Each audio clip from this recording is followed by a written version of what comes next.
Hello, traders, and welcome to a new episode of Beyond the Charts. The past week has been like slow on data, but has been also at the same time has been eventful.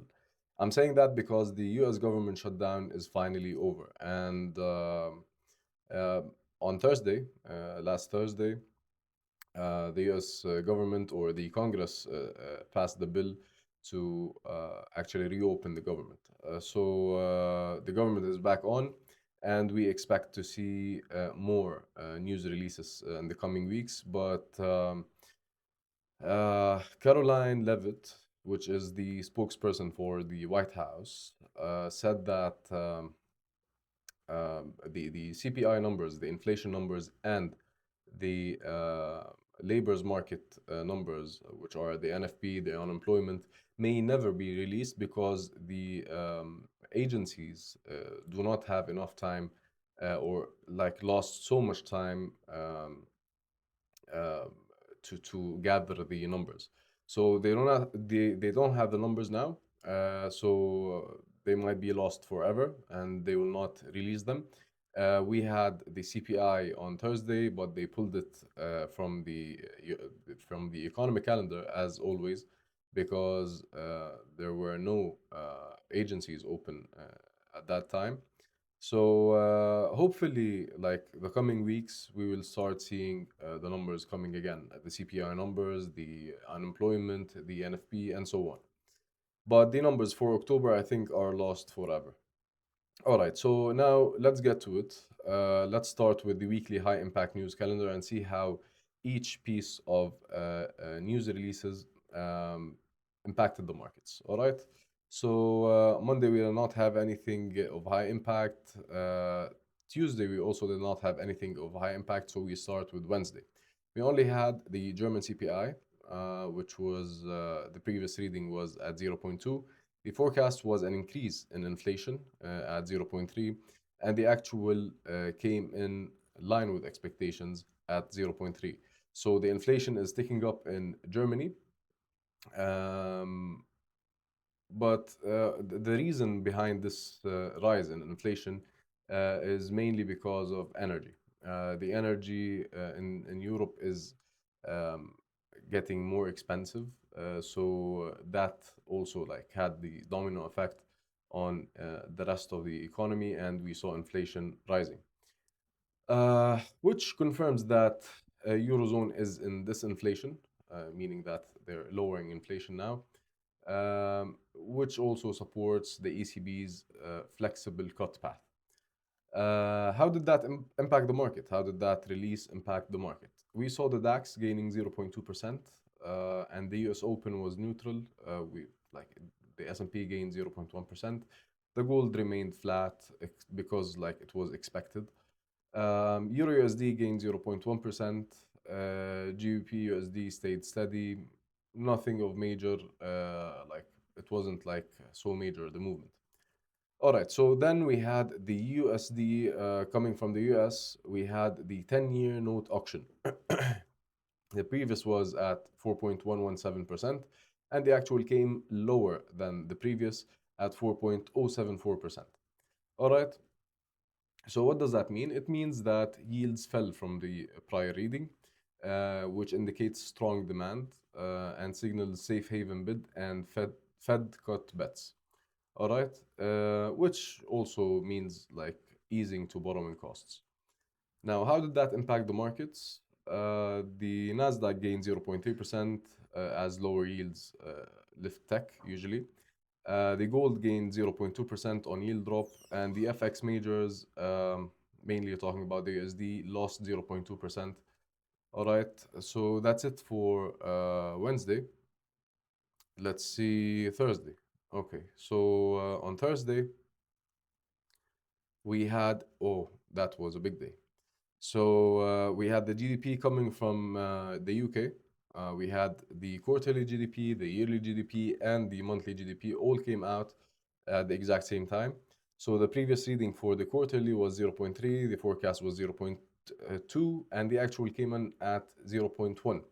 Now, this drop was mainly because of a cyber attack at the Jaguar Land Rover like plant in the UK, which had them stop producing cars for almost a month. So that gave the whole economy a hit. So that's why we saw this drop in growth in the UK on a quarterly basis and on a monthly basis as well.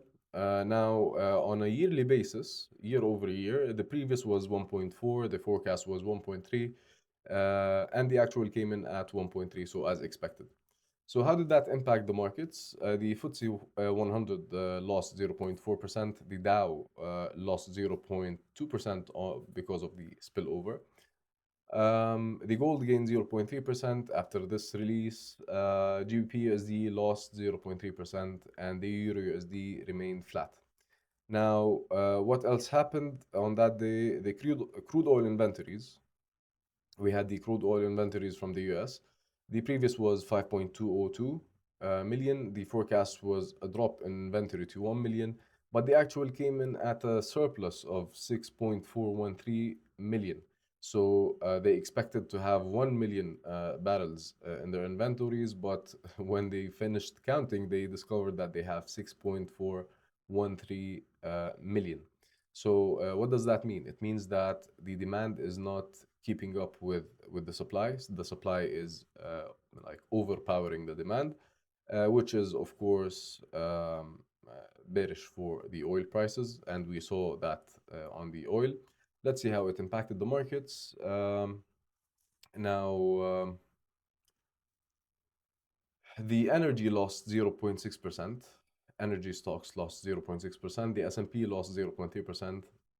Now, gold gained 0.4% because that means like that's an inflation ease. The USD lost 0.2%, but I think that's not due to this release. Now let's move to the next one, which was the 30-year bond auction. The previous reading was at 4.73%. The actual came lower at 4.694%. So as you can see, guys, the like the 10-year note and the 30-year bond are coming lower than the previous, meaning that the markets are pricing in more cuts this year. Personally, I don't believe that we will have any more cuts this year, but let's see. It's still too early to decide. We still have a month to go. Anything could happen in that month, and depending on the data that the US releases after the government reopen, we'll see. We'll see what happens. But for now, this means that the markets are pricing in lower interest rates in the future. Okay? So how did that impact the market? The Nasdaq fell 0.2%, the gold lost 0.1%, and the USD gained 0.1%. Now, that's for the calendar. That's what happened on for the calendar. We didn't have anything of high impact on Friday. However, on Friday, we saw a big drop in gold, mainly because the uncertainty is now less in the markets. So we saw a withdrawal from gold. People like moved their money away from gold and went to other investments like growth stocks, value stocks. We saw the stock market gaining momentum, especially the what's it called? The Dow Jones. We saw the Dow Jones breaking all-time highs, and the tech struggled a bit, but it was mainly because people are now rotating from tech to industrials. So that's pretty much it for this week. Let's hope that we have more active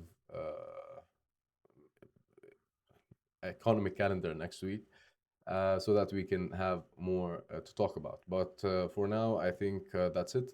I hope this was helpful. I hope you enjoyed it, and I'll see you on the next one. Take care of yourselves and trade responsibly. Bye bye.